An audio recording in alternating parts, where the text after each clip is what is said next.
Los rumores llevaban semanas. Un nuevo director ejecutivo, una figura poderosa, alguien que exigía respeto.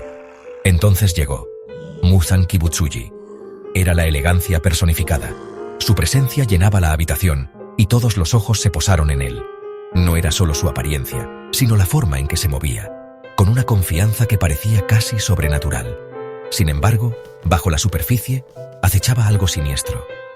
Había un aire de misterio que lo rodeaba, una sensación de peligro inminente que no podías ignorar. Sus ojos, afilados como fragmentos de hielo, te atravesaban. Era como si pudiera ver a través de ti, leer tus pensamientos más profundos y oscuros. Cada palabra pronunciada con una calma escalofriante te hacía estremecer. No había necesidad de levantar la voz. Su tono suave era suficiente para imponer respeto y temor. Este no era un hombre con el que pudieras jugar. Cada movimiento estaba calculado, cada gesto tenía un propósito. Era un monstruo con un traje a la medida. Su apariencia impecable solo servía para ocultar la verdadera naturaleza de su ser. El aire se volvió pesado, denso de miedo. Cada respiración era un recordatorio de la tensión que llenaba la oficina. La oficina, una vez llena de chismes y risas, se quedó en silencio. Las conversaciones triviales se desvanecieron, reemplazadas por un silencio opresivo. Se movía con una gracia que desmentía su aura aterradora. Cada paso era medido, cada mirada calculada. Este era Muzan Kibutsuji, el rey de los demonios, y ahora era tu jefe. Su reputación le precedía, y no había duda de que estaba a la altura de ella. Tu corazón latía con fuerza. Cada encuentro con él era una prueba de tu valentía. Te sudaban las palmas de las manos. La ansiedad era palpable, y no podías evitar sentirte vulnerable. Sabías, con una certeza que te helaba hasta los huesos, que la vida en esta empresa nunca volvería a ser la misma. La llegada de Muzan había cambiado todo, y ahora solo quedaba adaptarse o perecer. Atrás quedaron los días de viernes casuales, donde la risa y la camaradería llenaban el aire, y charlas junto al dispensador de agua, donde se compartían historias y se forjaban amistades. La oficina, una vez un lugar de relativa comodidad, se transformó en un espacio estéril y opresivo, desprovisto de cualquier calidez humana. Cada superficie brillaba, impecable y fría, reflejando la atmósfera gélida que ahora dominaba el lugar. El aire era denso, cargado de un miedo tácito que se sentía en cada rincón. Los únicos sonidos eran el frenético clic-clac de los teclados y el pánico retumbar de los corazones, un ritmo constante de ansiedad. Todos los ojos permanecían pegados a la tarea en cuestión, aterrorizados de atraer atención no deseada, temiendo las repercusiones de un solo error. La más mínima tos, el más silencioso crujido de papel, parecía ensordecedor en el silencio sofocante. Errar es humano, decían. Pero aquí, errar era un lujo que nadie podía permitirse.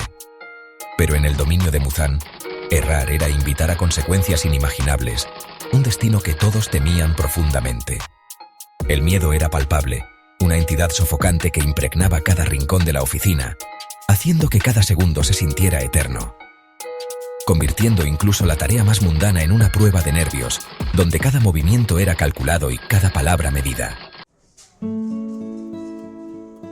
Muzan gobernaba con puño de hierro, cada una de sus palabras era ley.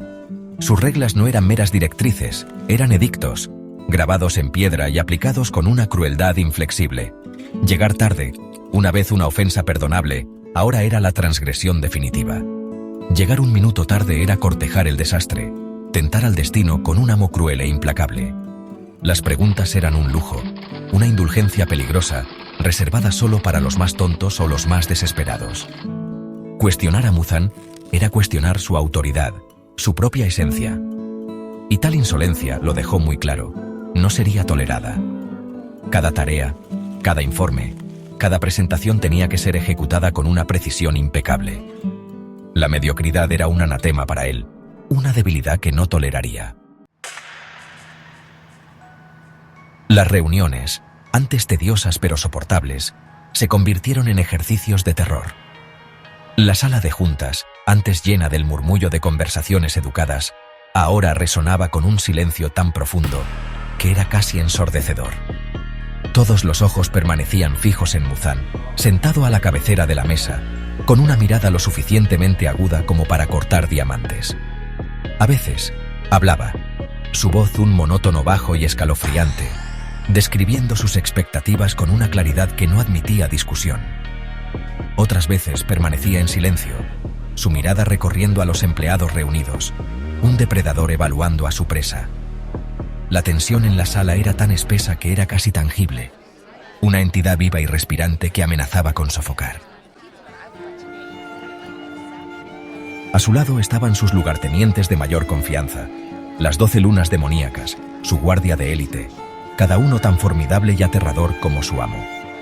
Estos individuos no eran simples empleados, eran fuerzas de la naturaleza, cada uno con una presencia que podía helar la sangre.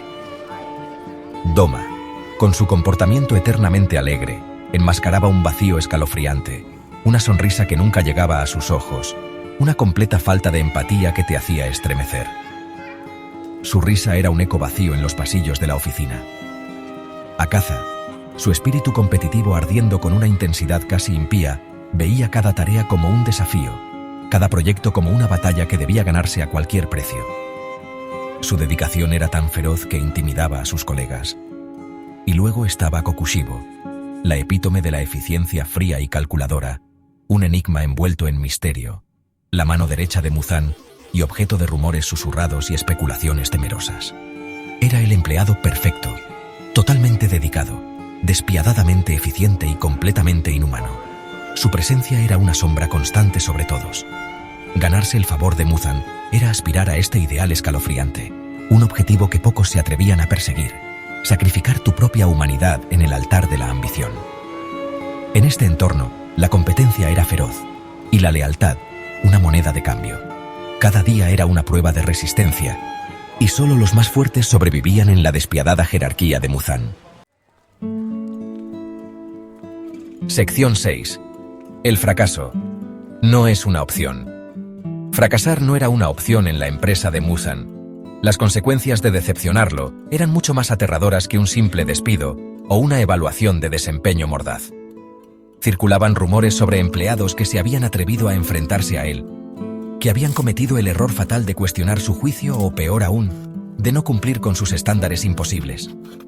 Desaparecían, se los llevaban, sus escritorios se vaciaban de la noche a la mañana, sus nombres se borraban del directorio de la empresa. Algunos susurraban que habían sido ascendidos, transformados en algo monstruoso e inhumano, para servir a la voluntad de Muzan más directamente. Otros creían que simplemente habían dejado de existir, su propia esencia devorada por su señor demoníaco. Sección 7. Ascendiendo la escalera al olvido. Había un perverso atractivo en la posibilidad de ascender bajo el reinado de Muzan. Ascender en las filas era ganar poder, inspirar miedo y respeto entre tus compañeros, estar a la derecha del ser más poderoso imaginable. ¿Pero a qué precio? Subir la escalera corporativa en esta empresa era abrazar la oscuridad, renunciar a tu humanidad pieza por pieza. Significaba convertirte en una criatura de ambición despiadada, desprovista de empatía o compasión. Significaba dedicar tu vida a servir a un ser de pura maldad, sin esperanza de escape, sin posibilidad de redención. Sección 9. Quedarse y servir, o levantarse. El dilema era cruel. Quedarse era existir en un estado perpetuo de miedo, ser aplastado por la presión implacable, arriesgarse a convertirse en una sombra de lo que eras. Pero huir, rebelarse, era invitar a la ira de Muzan, convertirse en el blanco de su aterrador poder. ¿Elegirías resistir? ¿Intentar sobrevivir en este ambiente tóxico, aferrándote a la esperanza de que algún día termine?